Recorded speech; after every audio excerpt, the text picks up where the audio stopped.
So we've all been there. If you feel sharp at 9 a.m. but completely useless by 7 p.m., the problem isn't your work ethic, it's biology. See, your brain doesn't have a separate battery for your daily responsibilities and your passion projects. Every choice you make, every errand you run, and every context you switch between all day pulls from the same exact tank. So when you finally sit down at night to work on your own stuff and your head just feels foggy, you aren't lacking discipline. You've just spent your daily limit of focusing on simply navigating the day. In this video, I'm going to break down how I'm restructuring my routine to stop those leaks so I actually have energy left for the work I care about.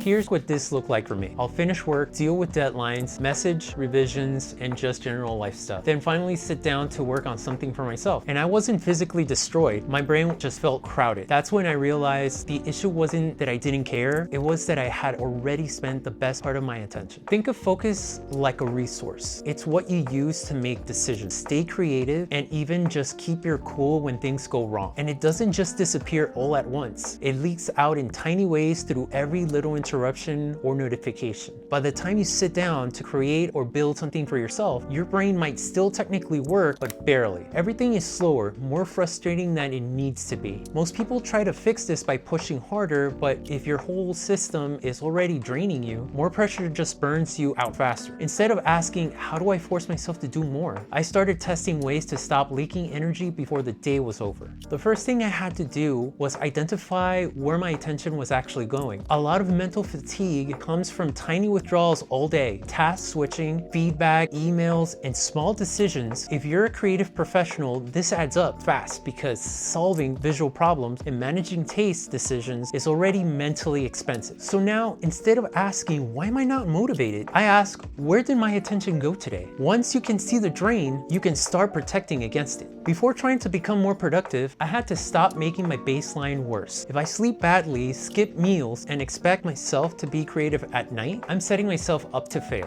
I started treating the basics, sleep, food, hydration, and movement as part of the creative process. Not because they magically solve everything, but because they lower the difficulty level. So the system I'm testing is simple. Step 1, identify the drain. Don't just ask, why am I tired? Ask, where did my attention go? Step 2, protect the base. Before adding more productivity hacks, fix the obvious thing that's quietly making everything harder. Sleep, food, hydration, movement, recovery. Step 3, reduce decision friction. Decide your creative task before you're mentally drained. Make the next step obvious. Step 4, build a reset ritual. Give your brain a bridge between work mode and creative mode. And step 5, start small enough that your tired brain doesn't panic. Not finish the whole project. Just open the file, write the rough paragraph, sketch a loose drawing, edit the first 30 seconds, do the first set. The goal is not to become a machine. The goal is to stop wasting the energy you have left fighting with yourself. So you don't need endless motivation. You just need a better way to manage the energy you already have. If your day drains the best part of you before your real work begins, the answer isn't to push harder. It's to build a system that actually lets you return to the work you love. If you want to try this system for yourself, I put together a free download in the description. And help support the growth of this channel. It's really young, but subscribe if you can. Click the notification button. I hear that a lot of people are not getting notified when a new video drops, but